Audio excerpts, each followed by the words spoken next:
Salut mes astrams. Alors, donc on se retrouve ce soir. Ça va être donc la deuxième partie de la vidéo sur la mise en station. Mise en station sur le Q3.2, hein, la NEQ5 qui est juste à côté. Pour le moment, je ne la maîtrise pas encore tout à fait. Donc il y aura une vidéo de mise à jour hein, quand je maîtriserai bien sur la nouvelle monture.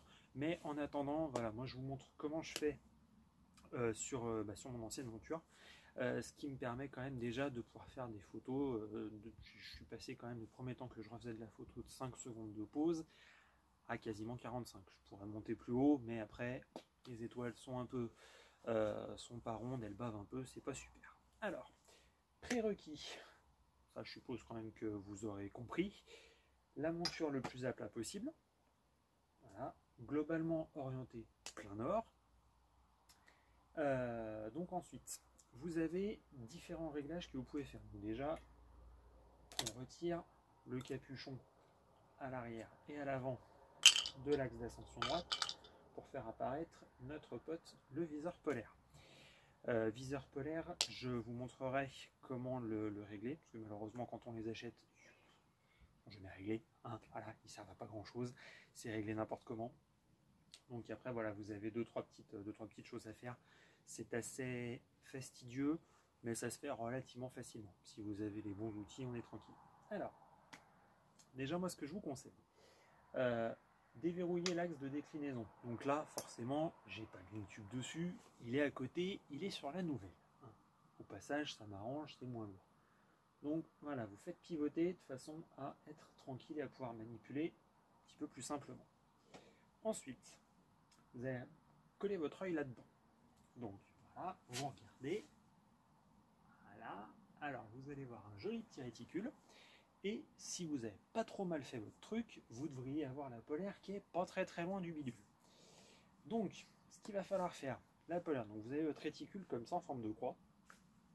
Vous allez amener la polaire au centre de votre réticule.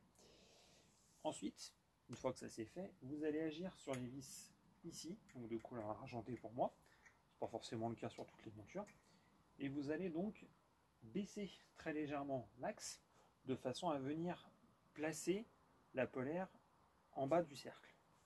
Une fois que ça vous l'avez fait, vous savez donc que le mouvement au bas, il est bon.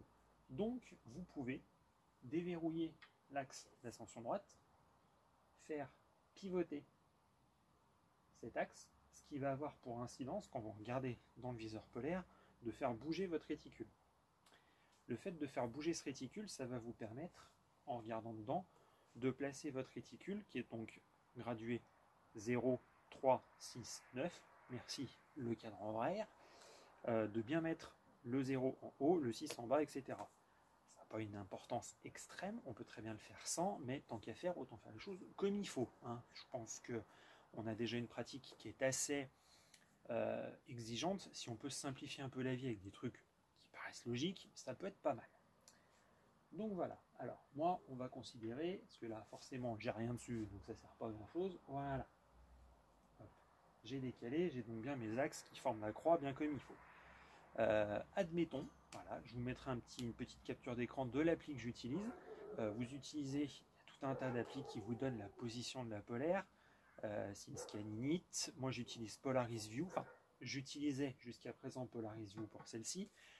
Je suis en train petit à petit de passer avec SceneScan Init parce que j'en ai besoin pour la monture la NEQ5. On verra plus tard dans la future vidéo. Je vous expliquerai tout ça, bien sûr quand je saurai le faire. Donc après, il ne vous reste plus qu'à mettre la polaire à l'endroit indiqué par votre application ou par n'importe quoi que vous pouvez utiliser. Attention, vous n'utilisez que les deux molettes qui sont ici, donc ça c'est la latitude, ou les deux molettes qui sont ici à l'avant. C'est donc l'axe de latitude. Je l'ai tellement bien serré que voilà, moi il ne bouge pas. Voilà. Donc après, la monture, comme je vous expliquais, pas forcément prévue pour ce trépied-là. Donc vous voyez, là, ça bouge un peu. Voilà. Donc, moi j'étais obligé de le faire à l'ancienne, ça ne marchait pas des masses. Voilà. Donc là, une fois que c'est fait, on resserre. Une fois que votre polaire est bien placé au bon endroit, vous êtes tranquille, ça veut dire donc que vous êtes en station. Donc là après, à partir de là, les deux molettes ici et les deux molettes de devant, surtout vous n'y touchez plus.